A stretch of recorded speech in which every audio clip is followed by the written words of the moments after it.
New series every Friday. I'm going to be uploading episodes called A Latte's Vision. It is going to be kind of like a podcast, like I said in my short, thanking you guys. So I'm just going to talk about the hottest things in WWE from that past week. And yeah, let's get right into it. Starting off with some huge news. Tommaso Ciampa is all elite. He debuted on the most recent episode of Dynamite on January 28th, answering Mark Briscoe's open challenge for the TNT Championship, and he will face him this Saturday on AEW Collision for said title.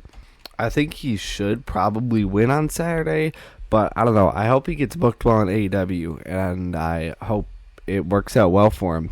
I'll cover some things that happened on Raw, some things that happened on SmackDown, some Royal Rumble related things, like who I think is going to win, who's declared for the Rumble, a signing that WWE had, some things that were trademarked, and just a bunch of stuff WWE related.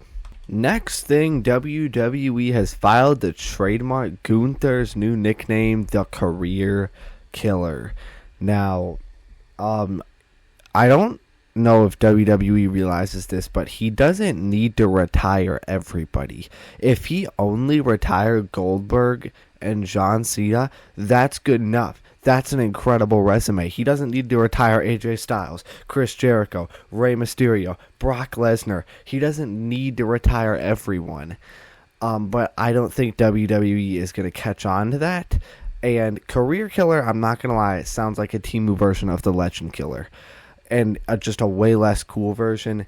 And I'm going to be honest, I really hate Gunther. And I don't want him to get pushed. I don't think he deserves it, if I'm being honest. I hate the alleged tap-out decision. I hate everything about it. I don't care that he retired Goldberg. I really couldn't care. But, like, congratulations. You beat 59-year-old Goldberg. Like, that's not really very impressive. And they booked him to struggle against Goldberg, who was like 59, I believe, at the time of the match, and had like a 14-minute match with him, one of the longest matches of his career. I don't know, man. I just really don't like Gunther, and I don't like this new Career Killer gimmick. It's not as good. It feels like they're trying to repeat Randy Orton's Legend Killer gimmick, and it's just not working. Next, a real swerve. There was a number one contenders match for the World Tag Team Championships on the latest episode of Monday Night Raw. It had the Creed brothers, it had Alpha Academy, it had the New Day, and maybe it was just 3 teams? I don't know. I'm not sure, but either way, the Alpha Academy won, Otis and Akira Tozawa, and that senton from Akira Tozawa was incredible. I mean, he landed on him with all his weight. But I did not see this coming. I can see that for sure. But if you think about it, I think it makes sense because Jimmy Uso isn't there. He's probably not going to be there to build up to this match. So if they had the New Day win or something and gave us a dream tag team match like the Usos versus the New Day, Jimmy wouldn't be there to help build the story. It would just not be as good. It would kind of like, it would take what could be a potentially incredible feud and an incredible payoff to just okay. And I think that would be a huge disservice to both the Usos and the New Day. So I think when Jimmy comes back, getting into the ring with a team like the Alpha Academy, getting reacclimated to being in the ring and working on the mic and stuff, I think that's a great way to ease him back in, and then eventually leading to a feud with the New Day, maybe paying it off at Elimination Chamber or WrestleMania, maybe having a triple threat with the Hardys at WrestleMania. I think that would be awesome. But yeah, this was a shock, but it was a pleasant shock, and I'm glad they're going with something different because who doesn't love Otis and Akira Tozawa? Next up, the past 2 weeks there has been a mystery person calling Adam Pearce on Raw, and we don't know who it is, and it is, quote, someone Triple H wouldn't even want to hear from. And I think the obvious pick is Brock Lesnar, which I really think that would just be so boring and so conservative, but that is the route that WWE likes to go with these kind of things. So I think it is most likely Brock Lesnar, but some other people that could possibly be, I think it could maybe be The Rock, but I don't know. I guess in kayfabe, that would be someone that Triple H wouldn't want to hear from, because the last time that Triple H and The Rock interacted on screen was, I believe, at the WrestleMania 40 kickoff, and that was when he cussed out Triple H and disrespected him and stuff. So I think that The Rock could be a possibility. However, just because he shows up so little, I don't think it is. Although, you have to keep it in the back of your mind, because around this time of the year is when he likes to insert himself. He's done it for the past 2 years. So I think you have to take him in as a consideration and keep him in the back of your mind. And people who think it's Vince McMahon, are you out of your fucking mind, dude? Come on. It's not Vince McMahon. And he's never returned to WWE TV, hopefully. Another possibility I think could be Logan Paul. Just maybe on the call he was pretending to be a higher up figure or something, or maybe he was just constantly annoying Adam Pearce, and he annoyed him so much to the point where he just accepts it and listens to him. I think that could be an option. Maybe even Paul Heyman himself. Although that wouldn't make sense because really, because we saw Paul Heyman in the same room as Adam Pearce while he was on the phone with that person, so never mind. But I don't know. Let me know who you think could potentially be in the comments, because I think really the only three realistic options is Brock Lesnar, Logan Paul, and The Rock, the final boss. Next topic, what the fuck is going on with Finn Balor? So let's start this from square one. 2 weeks ago, Raw, Monday Night Raw, January 19th in Belfast, Ireland. He has a match for the World Heavyweight Championship with CM Punk. He goes in with his original theme music. He's the biggest babyface in the world. Has a great match with Punk. After the match, they shake hands or whatever. Punk raises his hand, and he cuts a promo after the show in a babyface way. Fast forward to the next week. He's talking to CM Punk. Punk's like, you gotta ditch the Judgment Day if you want to be a world champion. He's like, oh, okay. Later in the night, Balor tries to declare for the Royal Rumble. Adam Pearce says it's full, which obviously it's not, because Brock Lesnar just declared for it. But so he's not in the Rumble, and on AJ Styles' potentially last Raw, he has a match with CM Punk for the World Heavyweight Championship. Finn Balor interrupts, causes a DQ, and then attacks CM Punk after the match, and that's how Raw ends. Why? Because why essentially turn him babyface if the next week he's going to go right back to this ass heel that isn't over with the crowd and nobody likes? I don't understand the point in that. I mean, now he has a program with CM Punk that'll last a while. Maybe it'll pay off at Elimination Chamber in Chicago, but I don't think that's even worth it, because we all know damn well he is not going to win that. He's not going to win the World Heavyweight Championship. It's just not going to happen. It would have been better for him to stay as a babyface and do something big in the mid-card, like win the Intercontinental Championship off of Dominic Mysterio or something like that. He could be I just don't understand the point of doing it in the first place if you're just gonna bring him back to being a heel. It just doesn't make any sense. The only reason you would do that is if Finn Balor's gonna win the world championship, and he's not going to. Here's what WWE needs to do. Finn Balor needs to get kicked out of the Judgment Day, turn babyface, feud with Dominic Mysterio, win the title at WrestleMania, and bring out the Demon. It's that simple. It's not complicated. It's so easy. It's such an easy path to follow. It's the yellow brick road paved for you. Just walk it. It's not difficult. You don't need to overthink this. He doesn't need to stay in the Judgment Day for another year. He doesn't need to stay a heel. People don't want him to be a heel.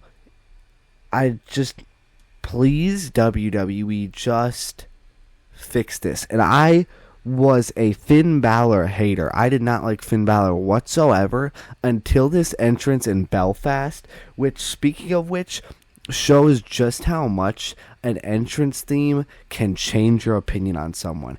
I didn't like Finn Balor at all. I didn't have anything against him. I just didn't like him. And then as soon as he came out with this theme song and I saw this entrance, I was doing the woo chant with them. I was loving Finn Balor. I was rooting for Finn Balor. And WWE, if he comes out on Raw next week or at the Royal Rumble to that old shitty ass generic ass theme song, I might lose my mind. The presentation of Finn Balor, if you change that, he becomes a completely different character. I mean, this doesn't just go for Finn Balor either. This goes for everybody else. Stop giving generic themes. Just stop having Def Rebel make themes. Because theme songs are so unbelievably important to a wrestler's presentation. And when you have a terrible theme song, nobody's going to care about you. No matter how good you are in the ring, no matter how good your mic skills are, people aren't going to care. Just please, WWE. You have a huge opportunity right in front of you. Take the layup. Don't mess this up, please. My next topic is the 2 Royal Rumble winners. Now, if you haven't seen my video from earlier today, I believe is when I'm going to upload it. I'm not 100% sure. It might be later today. Whatever. My prediction for the men's Royal Rumble, I think, is Obafemi. He's already been confirmed to be in the Royal Rumble, and I think if anybody deserves this, it's Obafemi. If anybody should get pushed like this, it's Obafemi. If he gets called up and wins the Royal Rumble upon his debut, that would be absolutely insane and one of the coolest things that WWE can do right now. It would just be absolutely incredible, and I want Obafemi to get this absolute monster push, and I think Obafemi should honestly retire Brock Lesnar. He is just an absolute behemoth, an absolute monster, an absolute tank, incredible on the mic, great in the ring, moves like he's 150 pounds. He's great at everything. His charisma is fantastic. He has all the tools to be a megastar, a multi-time WrestleMania main eventer, a multi-time world champion, Grand Slam champion, everything. He has the tools for it all, and I think Obafemi's going to win the Royal Rumble. Is this me putting too much faith in WWE to do something cool? Probably, but a man can hope. As for the women's side of things, I have Bianca Belair. Now, it is a little risky picking this because she might not even return. However, if you saw my video where I gave my predictions for who could return and what percent they have, I gave Bianca a 70% chance because I think it is pretty likely that she returns. I mean, she's been out for 9 months with a finger injury at this point. I feel like it's got to be basically healed now. However, if she doesn't return, I think that the Royal Rumble win will go to Liv Morgan. The road is already paved. Bianca wins the Rumble, starts her feud with Jade, and goes on to win the women's title at WrestleMania and kick off an incredible year for her. I think she was on pace to already have a great year in 2025, obviously derailed by the finger injury, but I think 2026 could be like that redeeming year for her, and she could have an incredible year, and it would be a perfect start to have her win the WWE Women's Championship. Speaking of the Royal Rumbles, these are all the confirmed names for the WWE Royal Rumble, both the men and the women's. We'll start off with the men. There's Penta, Roman Reigns, Jacob Fatu, Cody Rhodes, Solo Sikoa, Jey Uso, Dragon Lee, Rey Mysterio, Braun Breaker, Logan Paul, Austin Theory, and Javon Evans, and also Brock Lesnar. And for the women, there's Rhea Ripley, Io Sky, Liv Morgan, Roxanne Perez, Raquel Rodriguez, Bayley, Lyra Valkyria, Asuka, Julia, Lash Legend, Nia Jax, Chelsea Green, Jordynne Grace, Alexa Bliss, and Charlotte Flair. They have announced way too many names for this. Way too many. For the men, they announced 1, 2, 3, 4, 5, 6, 7, 8, 9, 10, 11, 12, 13, so nearly half the Rumble. For the women's, they announced 1, 2, 3, 4, 5, 6, 7, 8, 9, 10, 11, 12, 13, 14, 15. They announced half the women's Rumble before... Dude, I don't understand the point of announcing people for the Royal Rumble. It doesn't make any sense. It just ruins the surprises. We want it to be a surprise. We don't want to know who's going to be in the Rumble.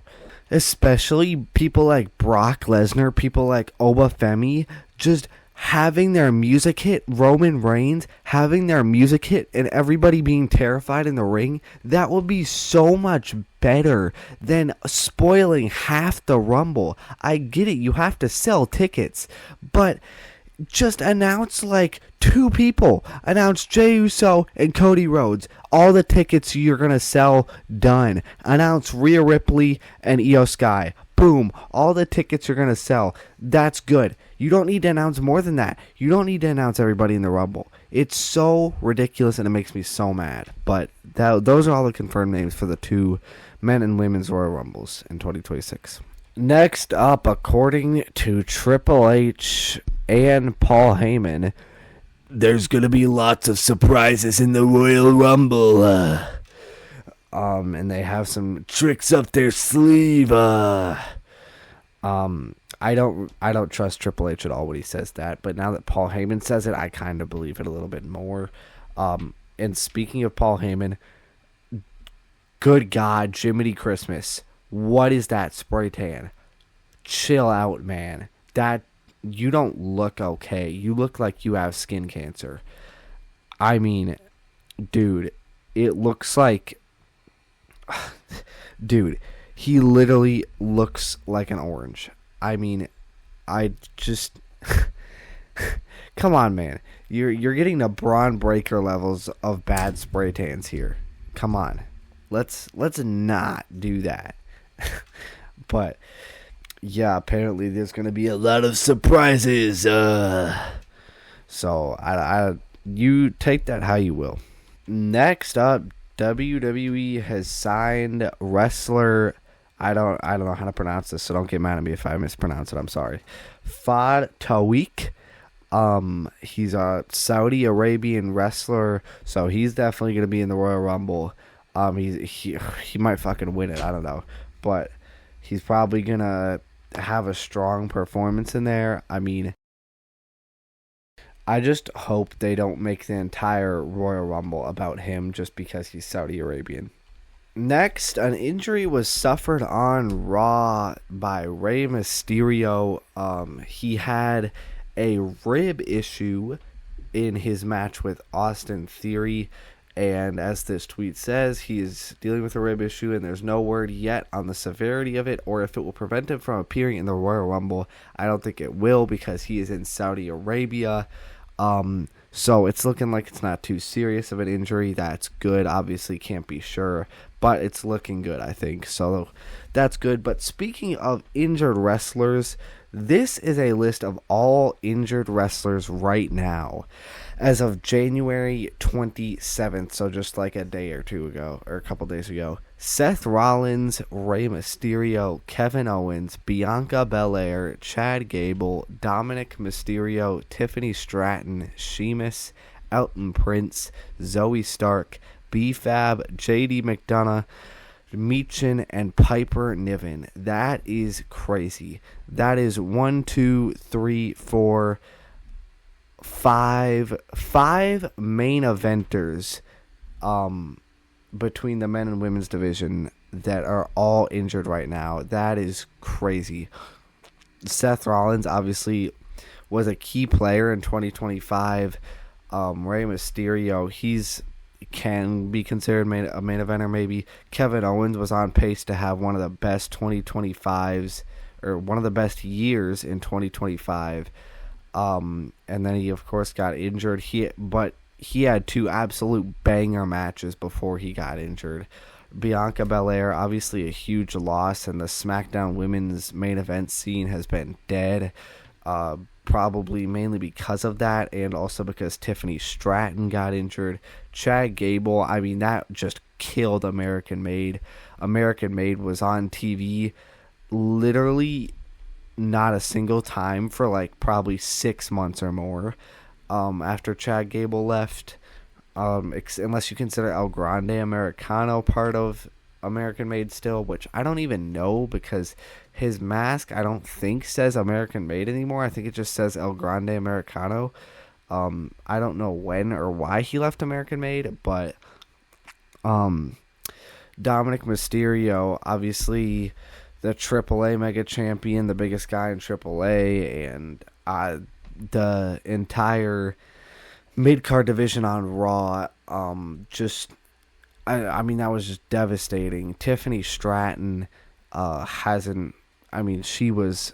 it was her and Jade and Nia Jax running the women's main event scene. Nia Jax became a tag team with Lash Legend, and now Tiffy hasn't been there to feud with Jade to give her any title defenses, so that's been disastrous.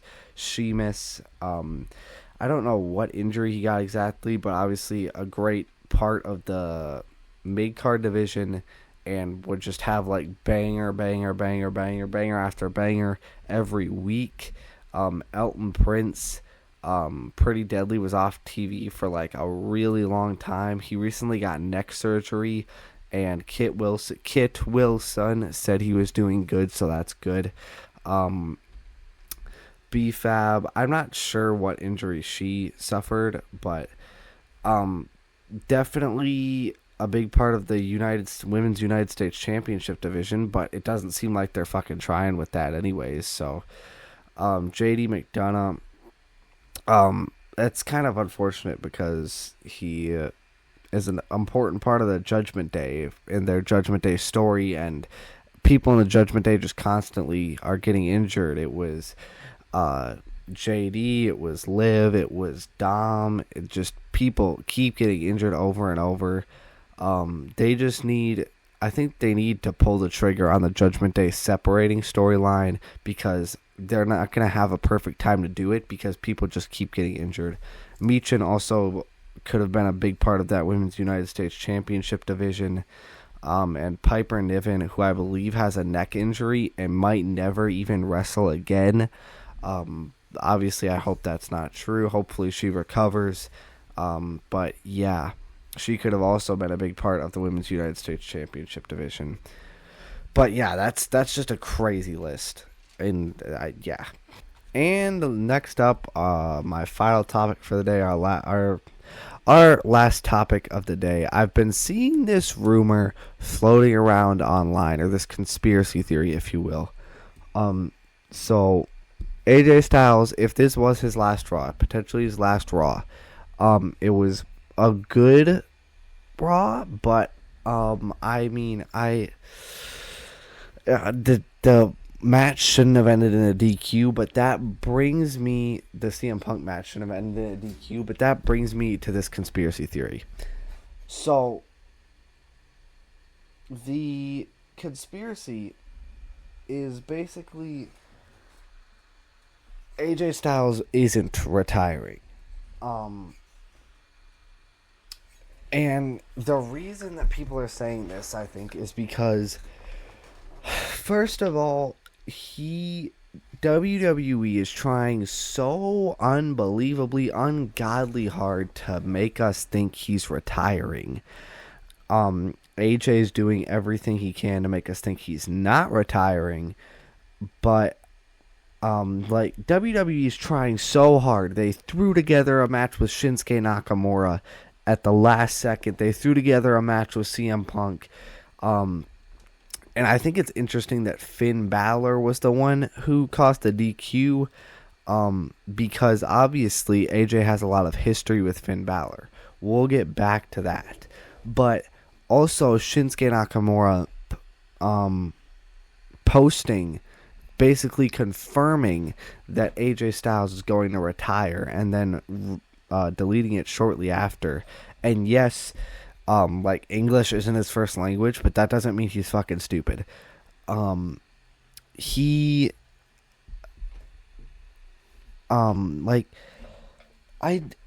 don't think you can accidentally fuck up that bad.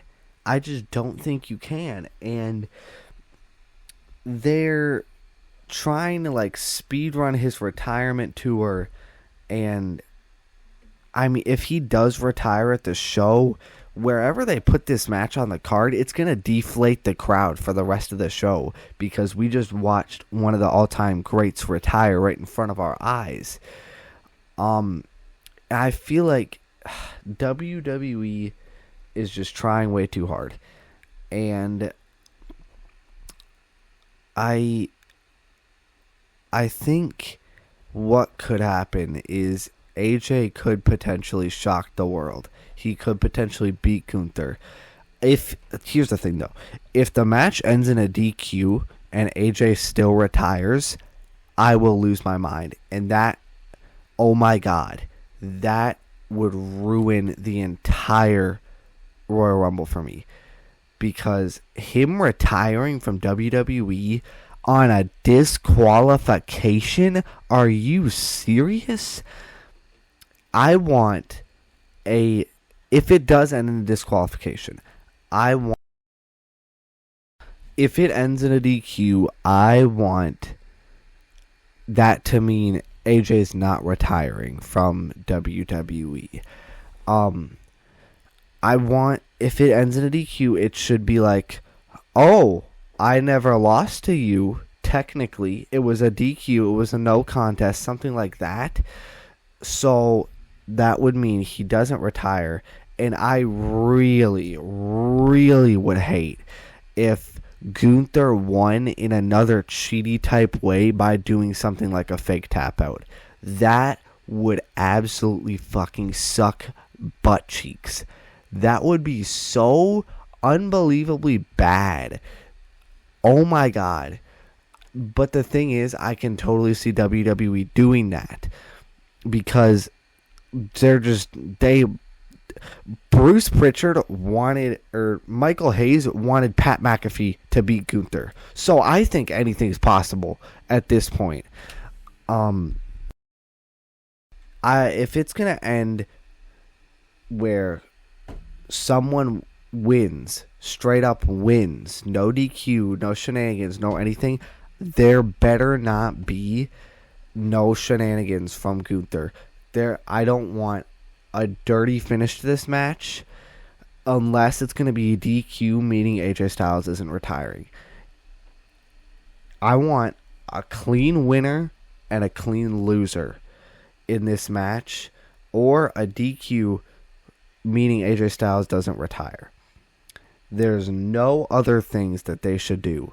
Maybe it could be a no contest and they start brawling before the match even happens. Like Gunther attacks him and they never even get the match started, kind of like with Cody Rhodes and Jacob Fatu at Saturday Night's Main Event. But back to the conspiracy, kind of, instead of me just complaining. Some people think that he's going to not lose and he is going to win the Royal Rumble and then go on to WrestleMania to face CM Punk and Finn Balor for the World Heavyweight Championship. And I could totally see that happening. It's crazy, but it could happen.